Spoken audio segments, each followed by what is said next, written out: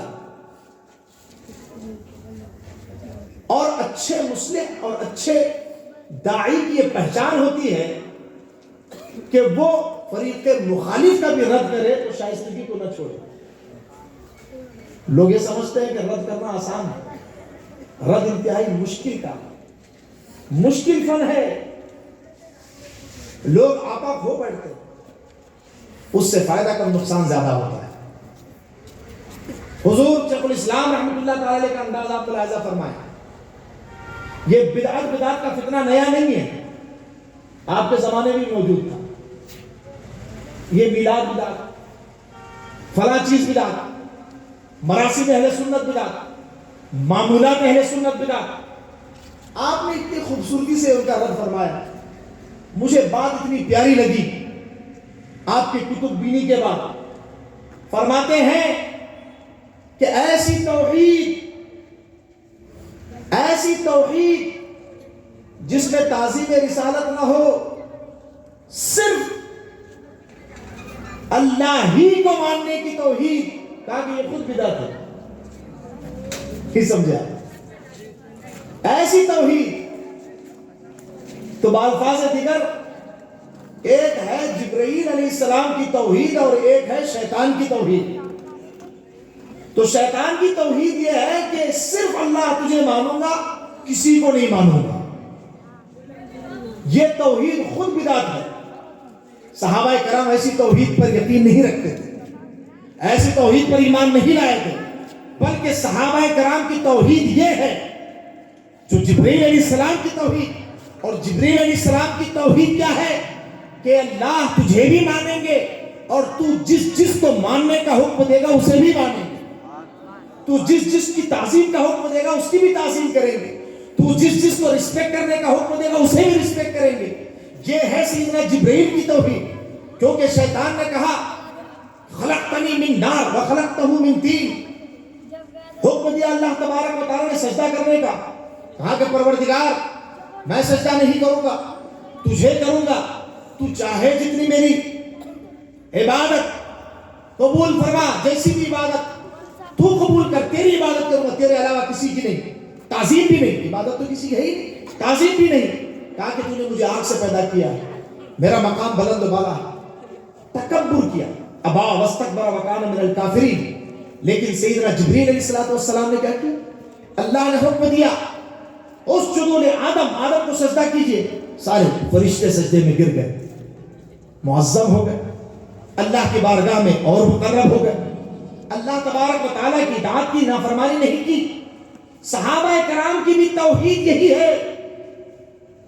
حضور شیخ الاسلام رحمۃ اللہ تعالی علیہ کا خلاصہ اس پوری بحث کا یہ ہے، فرمایا کہ صحابہ کرام کی توحید یہ تھی کہ جو بھی ہے ضرورت ہے، حاجت ہے، تو رسول اللہ صلی اللہ علیہ وسلم سے مانگتے، حضور کی خدمت میں حاضر ہوتے. پھر آپ نے حدیث مبارکہ ذکر نقل فرمائی کہ حدیبیہ کے موقع پر پانی ختم ہو گیا. صحابہ کرام رسول اللہ صلی اللہ علیہ وسلم کی خدمت میں حاضر تھے. نماز نہیں پڑھی، صلاۃ الحاجت نہیں پڑھی، بلکہ حضور کی خدمت میں حاضر ہوئے اور عرض کیا یا رسول اللہ پانی ختم ہو گیا. سرکار نے کہا کہ جتنا مشق میں بچا ہوا ایک برتن میں جمع کر لو. آپ نے اپنے دست مبارک کو اس پانی میں رکھا، کچھ پڑھا اور عالم یہ ہوا کہ انگشتہائے مبارک کی کشادگی اور درمیان کی جگہ سے پانی کے 5 چشمے جاری ہو گئے. 5 چشمے جاری ہوئے. صحابہ کرام نے اپنے برتن بھی بھر لیے، بولیے سبحان اللہ. پینے والوں نے پی لیا، نہانے والوں نے نہا لیا. سارے مشق، سارے برتن، سارے اوانی بھر لیے گئے. کسی نے پوچھا راوی حضرت جابر سے کہ کتنے تھے؟ کم کنتم یومئذ. حضرت جابر نے سوال کا انداز کر لیا، پوچھنا کیا چاہ رہا ہے. کہا کہ سن، قیامت تک کے آنے والے مسلمانوں کے لیے ایک پیغام دیا. کہا کہ اگر ہم 1 لاکھ بھی ہوتے تو رسول اللہ کے جس میں مبارک اور انگشتائے مبارک کے درمیان سے نکلا ہوا وہ مقدس پانی 1,00,000 صحابہ کرام کے لیے بھی کافی ہوتا. پہلے یہ جواب دیا. پھر فرمایا کہ ہم اس دن 1500 تھے. براہ راست یہ بھی کہہ سکتے تھے کہ ہم 1500 تھے، لیکن نہیں. اس سوال کا جواب پہلے ہی آیت فرمایا کہ ہم اگر 1,00,000 ہوتے، اس سے بھی زیادہ ہوتے، تو رسول اللہ صلی اللہ علیہ وسلم کے جسم اقدس سے نکلا ہوا پانی وہ ہم تمام کے لیے کافی ہوتا. کیونکہ میرے آقا صلی اللہ علیہ وسلم جو عطا فرماتے ہیں تو پھر میرے کریم سے اگر قطرہ کسی نے مانگا، دریا بہا دیے ہیں، در بے بہا دیے ہیں. اس کے بعد نتیجہ جو نکالتے ہیں حضور عارف باللہ امام اہل سنت رحمت اللہ تعالی علیہ، نتیجہ یہ نکالا کہ صحابہ کرام کی توحید یہ ہے کہ جو مانگو حضور سے مانگو. یہ صحابہ کرام کی توحید ہے. کہا کہ ایسی توحید جس میں حضور سے نہ مانگا جائے، حضور کی تعظیم نہ ہو، حضور کی توقیر نہ ہو، بلکہ انہیں اپنے جیسا سمجھا جائے. تو فرمایا اس طرح کی توحید خود بدعت ہے. سبحان اللہ، کیا پیاری بات فرمائی. انوار احمدی کا مطالعہ کریں جو احادیث مبارکہ سرکار عالم صلی اللہ تعالی علیہ وسلم کی شان میں اللہ کے رسول صلی اللہ تعالی علیہ وسلم نے خود جو معجزات صحابہ نے ذکر فرمائے، خود جو سرکار نے بزبان خود اپنی شان بطور تحدیث نعمت بیان فرمائی، وہ احادیث مبارک اور پھر میلاد کے دلائل و براہین اور میلاد کے بدعت کہنے والوں کی سخت گوشمالی فرمائی. انتہائی مدلل گفتگو کہ بدعت کی تعریف کیا ہے، تم بدعت سے سمجھتے کیا ہو، رسول اللہ کی تعظیم میں بدعت کیسے ہوتی ہے. وہ تو عین ایمان ہے. وَتُعَزِّرُوهُ وَتُوَقِّرُوهُ وَتُسَبِّحُوهُ بُكْرَةً وَأَصِيلًا. آیت کریمہ پیش فرماتے ہیں، انداز اتنا شائستہ شستہ ہے، پیارا ہے. فرماتے ہیں لِتُؤْمِنُوا میں جو لام ہے اس نے بحث کی ہے. سبحان اللہ، آپ مطالعہ کریں. فرمائے گے جو لام ہے لِتُؤْمِنُوا میں اس کا تعلق صرف ایمان سے ہی نہیں ہے کہ ہم نے رسول کو شاہد بنا کر بھیجا، مبشر بنا کر کے بھیجا، نذیر بنا کر کے بھیجا، خوشخبری سنانے والا بنا کر بھیجا، ڈرانے والا بنا کر کے بھیجا، داعی اللہ بنا کر کے بھیجا، اللہ کی طرف بلانے والا بنا کر کے بھیجا، سراج منیر بنا کر کے بھیجا. کیوں؟ تاکہ تم ان پر ایمان لاؤ. کہا کہ صرف ایمان سے اس کا تعلق نہیں ہے، بلکہ فرمایا وَتُعَزِّرُوهُ وَتُوَقِّرُوهُ. تعظیم بھی ایسی ہی ضروری ہے جیسے ایمان ضروری ہے. ایمان کے ساتھ تعظیم بھی ضروری ہے، ایمان کے ساتھ توقیر بھی ضروری ہے. کیونکہ بغیر تعظیم کے ایمان بھی مقبول نہیں ہے، بغیر توقیر کے ایمان بھی مقبول نہیں ہے. آپ گفتگو سمجھ رہے ہیں؟ بھاری تو نہیں ہو. رفیقان محترم، عزیزان گرامی، یہ طرز استدلال دیکھیں کہ میرے آقا صلی اللہ تعالی علیہ وسلم کی تعظیم یہ ایمان کی جان ہے. آیات بینات کی روشنی میں آپ اس کو اسٹڈی کریں. لا ترفعوا اصواتکم فوق صوت النبی، اپنی آواز کو رسول کی آواز سے بلند نہ کرو. اللہ نے تعظیم کا درس دیا. کیسی تعظیم جو دنیا میں کسی بھی ملک کے کسی بھی دستور اور لا میں جو چیز جرم نہیں ہے. کسی سے اونچی زبان میں اونچی آواز میں بات کرنا دنیا کی کسی بھی قانون میں جرم نہیں ہے. اگر ہمارے قبلہ حضور سید صاحب قبلہ سے اگر کوئی تھوڑا آواز بلند کر کے بات کرے تو یہ یقیناً ان کی توہین ہے، یہ بے ادبی ہے. لیکن دنیا کی کسی کورٹ میں مقدمہ نہیں ہو سکتا. آپ سمجھے، یقیناً بے ادبی ہے. اگر کوئی آپ سے، آپ کا دوست، آپ کا رشتہ دار، پڑوسی آواز بلند کر کے بات کرے، آپ پھوٹ جاؤ، نوٹس بھیجو، قبول نہیں ہوگا. کہا جرم کیا ہے؟ کہا زور سے بات کیا میرے سامنے، اونچی آواز میں گفتگو کی ہے. تو اونچی آواز میں گفتگو کرنا دنیا کے کسی بھی قانون میں جرم نہیں ہے. لیکن دنیا کے قانون اور ہے، مصطفیٰ کی بارگاہ کا قانون اور ہے. دنیا کی تعظیم اور ہے، میرے آقا کی تعظیم اور ہے. میرے آقا کا مقام ایسا بلند اللہ نے فرمایا کہ میرے حبیب کے سامنے زور سے گفتگو بھی نہ کرو، اور انجام کیا ہوگا؟ ان تحبط اعمالکم وانتم لا تشعرون، پوری زندگی کے اعمال حقارت ہو جائیں، خبر تک نہیں ہوگی، پوری زندگی کے اعمال برباد ہو جائیں، پتہ تک نہیں چلے گا۔ ایسی سزا کس پر؟ صرف آواز بلند ہو جانے پر۔ حضور شیخ الاسلام رحمۃ اللہ تعالیٰ نے فرمایا کہ دیکھیے، اسی وجہ سے صحابہ کرام رسول اللہ صلی اللہ تعالیٰ علیہ وسلم کی بارگاہ میں اتنی پست آواز میں گفتگو کرتے کہ بسا اوقات حضور کو سننے میں دقت ہوتی، اتنی پست آواز میں۔ کیا تھا؟ ڈر، خوف کہ کہیں ساری زندگی کی محنت، سارے زندگی کے اعمال ناکارت ہو جائیں، نہ برباد ہو جائیں۔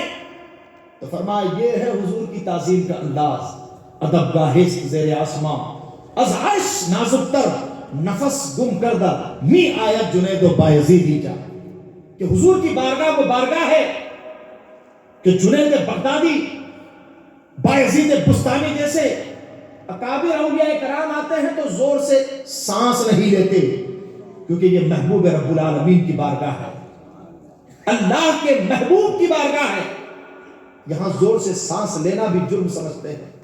لیکن آج افسوس یہ ہے کہ بہت سارے احباب وہاں جاتے ہیں، زور زور سے آواز کرتے ہیں، زور زور سے نعرے لگاتے ہیں، معاذ اللہ۔ ارے نعرہ وہاں نہیں، دوسری جگہ لگائیے، اپنے ملکوں میں لگائیے۔ حضور کے مواجہ اقدس میں نعرہ بھی نہیں لگا، وہاں صرف صلاۃ و سلام، انتہائی ادب و احترام کے ساتھ سیلفیاں لیتے ہیں، سرکار کے روضہ انور کی طرف پشت کر کے، پیٹ کر کے۔ اللہ اکبر! آپ پڑھیے حضور شیخ الاسلام رحمۃ اللہ تعالی علیہ کی کتابوں کو، ان کی تحریروں کو، کیسا ادب کا درس دیا ہے۔ حالانکہ خود 3 سال حضور کے دیار پاک میں رہے، کیسے، کس ذوق کے ساتھ رہے، کس کیفیت کے ساتھ رہے۔ آپ ہمارے احمدی پڑھیے، آپ کو پتا چلے کیسے اشعار ہیں، کیسی تصنیف ہے، عشق سے لبریز، رسول اللہ کی تعظیم، رسول اللہ کی توقیر۔ ارے یہی ادب تو ہمارا سرمایہ ہے، اہل سنت کا کرۂ امتیاز ہے۔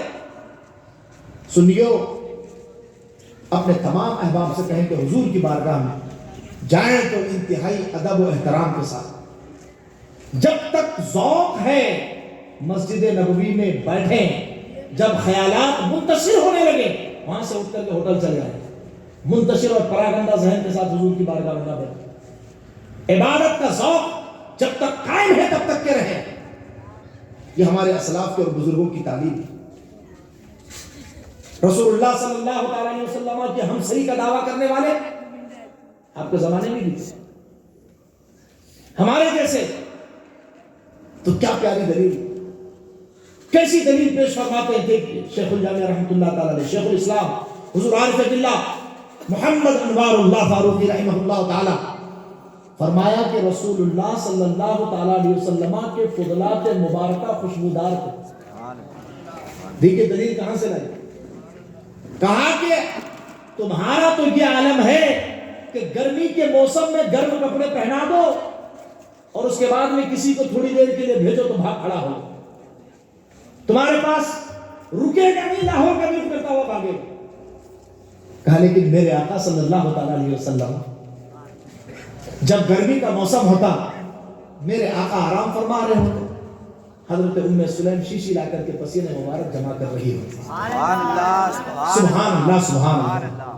پوچھا کیا کرو گی؟ کہا یا رسول اللہ اس کو ہم عطر میں بسائیں گے، کیونکہ ایسی کوئی خوشبو ہی نہیں ہے جیسا آپ کا پسینہ مبارک ہے۔ واللہ جو مل جائے میرے گل کا پسینہ، مانگے نہ کبھی عطر نہ پھر چاہے تو۔ ان ساری احادیث مبارکہ کو جمع فرمایا اور کہا کہ کہاں ہے وہ ہمسری کے دعوے دار جو رسول اللہ کے فضلات مبارکہ کا کوئی مقابلہ نہیں کر سکتا۔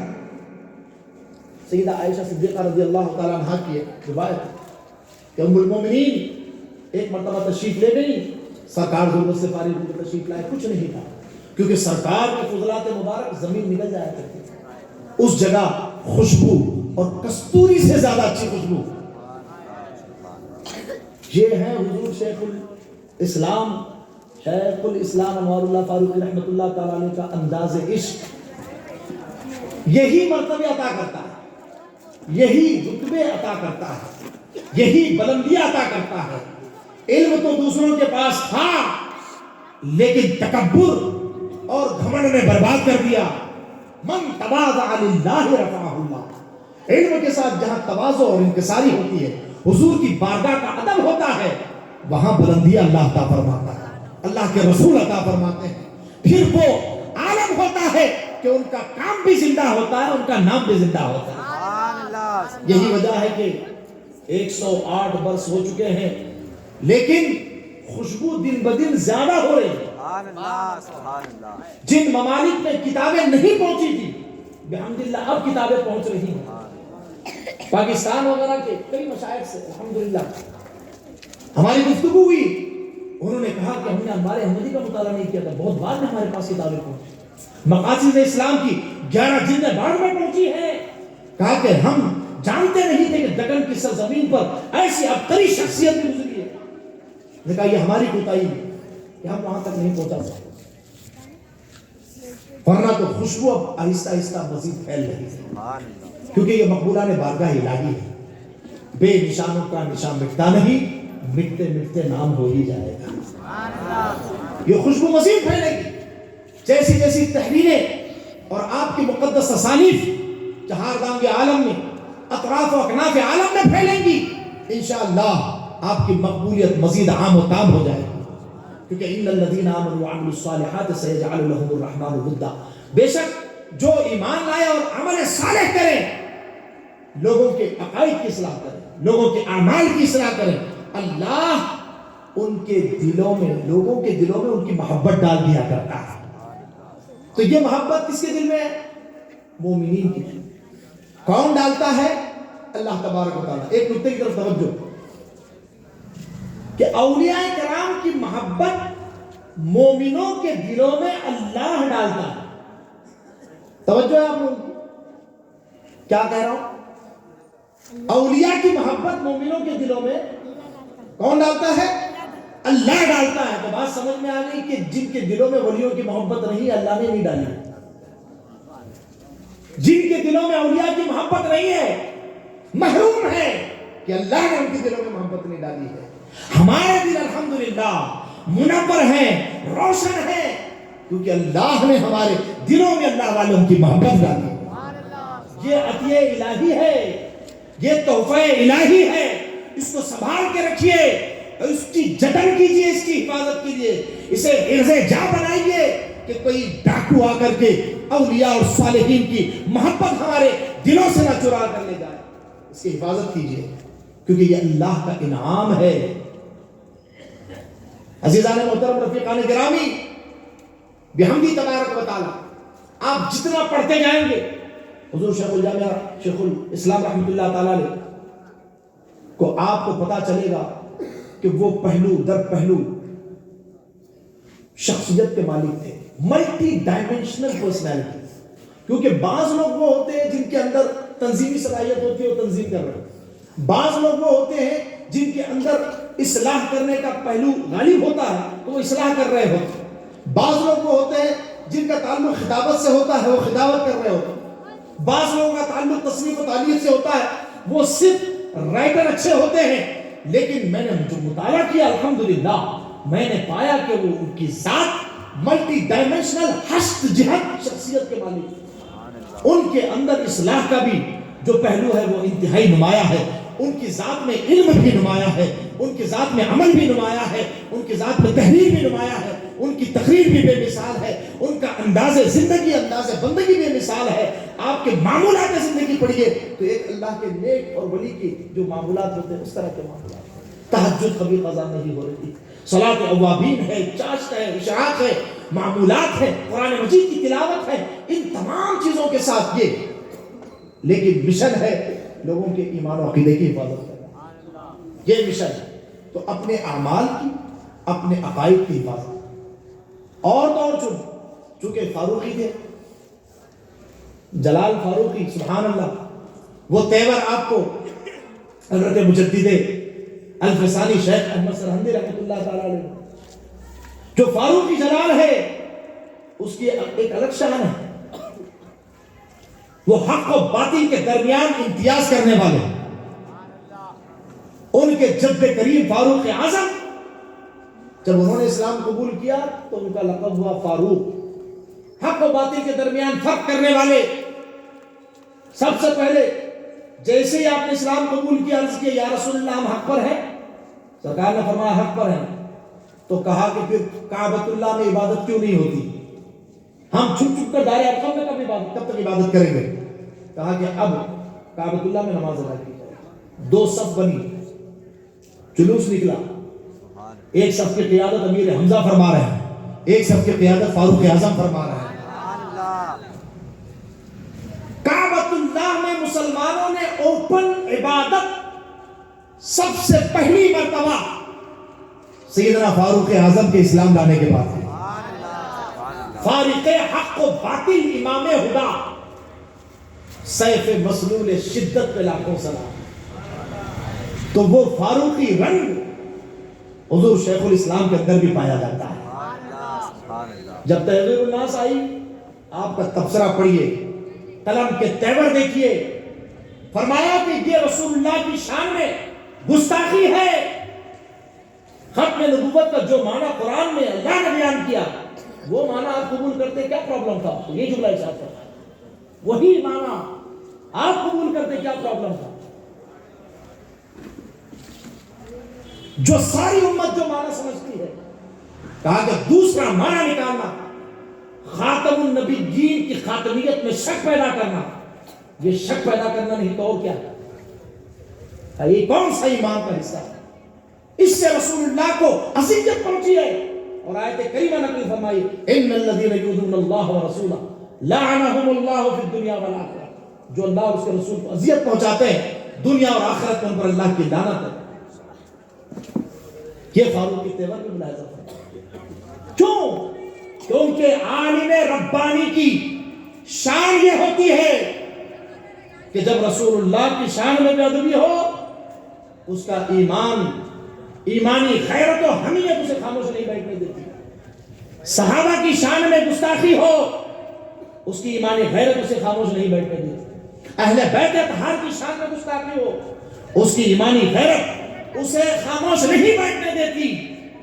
کیونکہ میرے آقا صلی اللہ تعالی علیہ وسلم نے ارشاد فرمایا ہے اذا ظہرت الفتن او البدع, جب فتنے عام ہو جائیں, بدعتیں عام ہو جائیں, صحابہ کو گالیاں دی جانے لگے, وصب اصحابی ولم یظہر العالم علما, اور عالم اپنے علم کا اظہار نہ کرے تو پھر پڑھا کس دن کے لیے ہے؟ ارے تم سے جب رسول اللہ کے صحابہ کا, رسول اللہ کے اہل بیت کا, رسول اللہ کی ناموس کا دفاع نہ ہو سکے تو تمہارا پڑھنا لکھنا کسی کام کا نہیں ہے.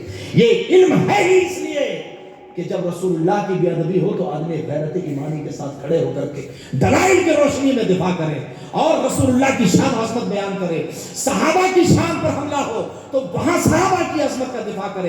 اہل بیت پر حملہ ہو اہل بیت کی شان و عظمت کا دفاع کرے. الحمدللہ کفار و مشرکین کا رد تو ہے, لیکن جو اسلام کے نام پر یہ بنے ہوئے فرقے جب انہوں نے صحابہ و اہل بیت کی شان میں گستاخیاں کی ہیں, آپ مقاصد اسلام کی 6 جلد اٹھا کر کے پڑھیے کیسے تیور ہے. رافضیوں کی کتابوں سے رافضیوں کا رد فرمایا, ایسا انداز اختیار فرمایا, کہا کہ اہل سنت و جماعت وہ واحد جماعت ہے جو راہ حق پر ہے اور نجات پانے والی ہے. آج توبہ کر لو, یہ موقع ہے, توبہ کرو گے آ جاؤ اسلام کے اندر, اسلام میں داخل ہو جائے. لیکن جس کسی نے صحابہ کی شان میں بے ادبی کرنے کی کوشش کی تو حضور شیخ الاسلام رحمۃ اللہ تعالی علیہ نے ان کا بھی تعاقب فرمایا اور مسئلے کو منقع فرمایا. فرمایا حق تو ہے ہی مولا کائنات کے ساتھ. بولیے سبحان اللہ. آپ سنیے, میں سمجھ رہا ہوں آپ شاید واقعات اور کرامتیں سننے چاہتے ہوں میرے خیال سے, لیکن چونکہ میں بھی مجبور میں اسی طرح گفتگو کرتا ہوں. عزیز دوستو, پیارے بھائیو, یہ علماء آپ کے خیر خواہ ہیں, یہ آپ کے عقیدے اور اعمال کے متعلق فکر مند ہیں. اس لیے یہ آپ کو یہ ساری چیزیں بتاتا ہے. یہ ہمارے بزرگوں کی تعلیمات ہے. آپ مطالعہ کریں تو آپ کو پتا چلے گا سارے بزرگوں کی. فرمایا کہ حق تو مولا کائنات کے ساتھ ہے، لیکن جو فرق مراتب نہ کرے وہ زندیق ہوتا ہے. فرق مراتب ضروری ہے، اور اس کو امام اہل سنت نے اس طرح کہا، فرق مراتب بے شمار، حق بدست حیدر کرار، لیکن معاویہ بھی ہمارے سردار، اور تان ان پر کار فجار. اور وہی انداز مجھے یہاں بھی نظر آیا. فرماتے ہیں فرق مراتب جو نہ کرے گا گمراہ ہو جائے گا.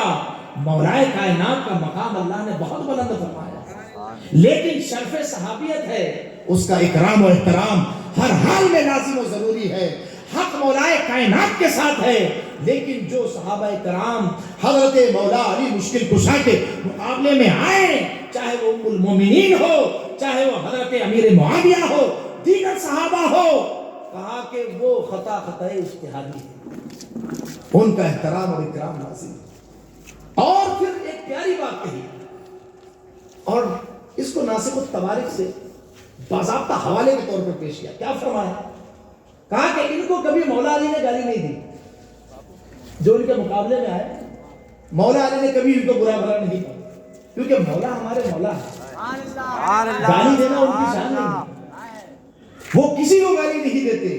انہوں نے ایک جملہ ارشاد فرمایا، ان کی کتابوں میں بھی ہے، ہماری کتابوں میں بھی ہے، لیکن حضور شیخ الاسلام نے ان کی کتاب سے دیا. کم سے کم ان کی کتابوں سے کہے تم تو ان کی کتاب صحیح مانتے ہو، اپنی کتاب کو اس کا حوالہ مان لو. کہا کہ نحنو اہل بیت الرحمہ والمغفرہ، ہم تو اہل بیت ہیں جو اہل بیت رحمت ہیں، اہل بیت مغفرت ہیں. ہمارے ساتھ جو زیادتی بھی کرے تو ہم اسے معاف فرما دیتے ہیں، ہم معاف کر دیتے ہیں. تو مولائے کائنات رضی اللہ تعالی عنہ وارضاہ عنا تو فرمائے کہ ہم تو معاف کرنے والے اور رحمت والے ہیں، رحمت للعالمین کے گھرانے والے ہیں. جو مشاجرات ہوئے ہیں وہ سب معاف کر دیا. پھر اس کے بعد کسی کو یہ حق نہیں پہنچتا کہ 1400 سال کے بعد اس کو نکال کر کے تان و تشریح کرے. یہ میں اپنے جملے نہیں، حضور شیخ الاسلام کی گفتگو کا خلاصہ پیش کرتا ہوں. عزیز دوستو، ان ابواب کو بھی الٹنے کی ضرورت ہے، وقت کا تقاضا ہے، ضرورت ہے اس بات کی. کوئی جھگڑا نہیں، دلیل سے بات کرنی. یہ ہمارے اکابر ہیں، ہم ان کی اتباع پر، ان کے پیروی پر جمے ہوئے ہیں. ہم کو بزرگوں کے نقش قدم پر چلنے کے لیے اللہ نے کہا. ہم ہر نماز میں دعا مانگتے ہیں، اے اللہ صراط الذین انعمت علیہم اہدنا الصراط المستقیم صراط الذین انعمت علیہم. پروردگار ہمیں سیدھا راستہ چلا. کس کا راستہ؟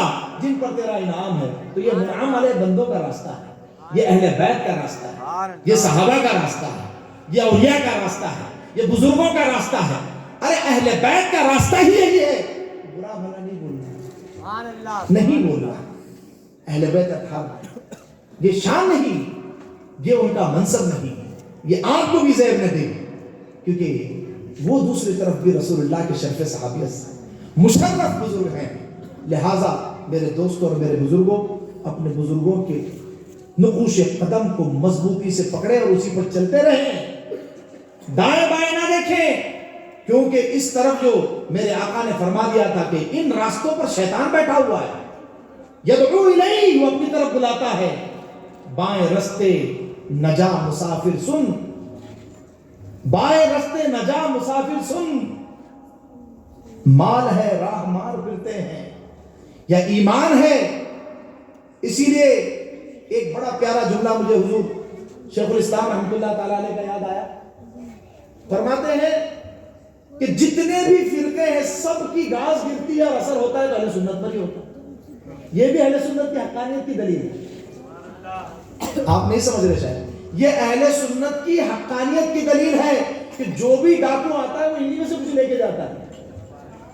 اسی طرح سے آپ دیکھیے 200-300 سال پہلے حضور نے ذکر فرمایا، حضور شیخ الاسلام نے ذکر فرمایا، کہا کہ پہلے تو کچھ نہیں، جیسی جیسی جماعتیں آتی جا رہی ہیں ہمارے میں سے دیکھو نکلتے جا رہے ہیں. تو یہ جتنے بھی گمراہ ہوئے ہیں یہ ہم میں سے ہی گمراہ ہوئے ہیں. کہا کہ آپ دیکھیے اطراف جواری نظر لگا کر کسی کا دادا، کسی کا باپ، کسی کی 2 نسلیں 3 نسلیں، اور پیچھے چلے جاؤ تو سارے سنی تھے۔ 1857 سے پہلے تو یہاں صرف 2 ہی فرقے تھے، یا تو سنی تھے یا شیعہ تھے، یا تو سنی تھے یا شیعہ تھے، پہچان ہو جاتی تھی ان کی۔ لیکن سنیوں کے نام پر جتنے فرقے بنے یہ سارے اہل سنت سے نکلے ہوئے۔ فرمائے کہ اللہ رحم فرمائے ہمارے سنی بھائیوں پر اور سنی بھائیوں کے ایمان و عقیدے کی حفاظت فرمائے۔ یہ عقیدوں کے معاملے میں غفلت کا شکار ہیں، آپ عقیدے کا علم حاصل نہیں کرتے۔ یہ میری پکار نہیں ہے، حضور شیخ الاسلام رحمت اللہ تعالی علیہ نے تحریر فرمایا ہے کہ سنی غفلت میں رہتے ہیں، اس وجہ سے دوسرے کا شکار ہوتے ہیں۔ عقیدے کا علم حاصل کرنا فرض ہے۔ آپ کو پتہ ہونا چاہیے، معلوم ہونا چاہیے کہ اللہ کے تعلق سے ہمارا عقیدہ کیا ہونا چاہیے، اللہ کے رسول کے تعلق سے ہمارا عقیدہ کیا ہونا چاہیے، صحابہ کے تعلق سے ہمارا عقیدہ کیا ہونا چاہیے، اہل البیت کے تعلق سے ہمارا عقیدہ کیا ہونا چاہیے۔ عزیزان ملت، رفیقان گرامی، یہ عقائد اگر مضبوطی کے ساتھ ہمارے دل میں پیوست ہوں گے تو لیفٹ رائٹ والا کوئی بھی ادھر ادھر والا آ کر کے گمراہ نہیں کر سکے گا۔ آپ صراط مستقیم پر قائم و دائم رہیں گے۔ عزیزان محترم، رفیقان گرامی، اس راستے پر قائم رہنا تمام فرضوں سے زیادہ اہم فرض ہے، اور لوگوں کے ایمان و عقیدے کی حفاظت کرنا علماء کا فریضہ ہے کہ وہ علماء ذمہ داری ادا کرتے ہوئے لوگوں کو سیدھے راستے کی رہنمائی کریں۔ الحمدللہ ہمارے علماء اہل سنت اپنی ذمہ داری کا احساس کرتے ہوئے اس کو ادا کرتے ہیں۔ اب آپ کی ذمہ داری یہ ہے کہ اہل سنت کے سچے مذہب پر استقامت کے ساتھ جمے رہیں۔ عزیزان محترم، رفیقان گرامی، اللہ جل وعلا ہمیں اور آپ کو سب کو اہل سنت پر استقامت عطا فرمائے، بزرگوں کے نقش قدم پر مضبوطی کے ساتھ قائم و دائم رہنے کی توفیق عطا فرمائے۔ تیرے غلاموں کا نقش قدم ہے راہ خدا، وہ کیا بہک سکے جو یہ سراغ لے کے چلے۔ جس نے اولیاء اور صالحین کا راستہ پکڑا انشاءاللہ وہ منزل مقصود تک پہنچا۔ اقول قولی ھذا واستغفر اللہ لی ولکم ولسائر المؤمنین، الحمدللہ علی ما اصبت واستغفر اللہ علی ما اخطأت، والسلام علیکم ورحمۃ اللہ تعالی وبرکاتہ۔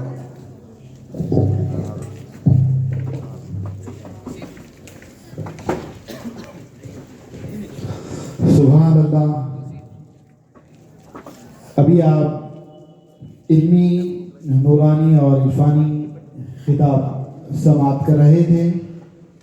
اب بلا کسی تاخیر کے میں اس جلسے کی کارروائی کو آگے بڑھاتے ہوئے چند نعت کے اشعار پیش کریں گے۔ محمد غوث نعت کے 2-3 اشعار پڑھنے کی سعادت حاصل کریں گے۔ میں محمد غوث سے درخواست کر رہا ہوں کہ وہ نعت رسول سنانے کی سعادت حاصل کریں۔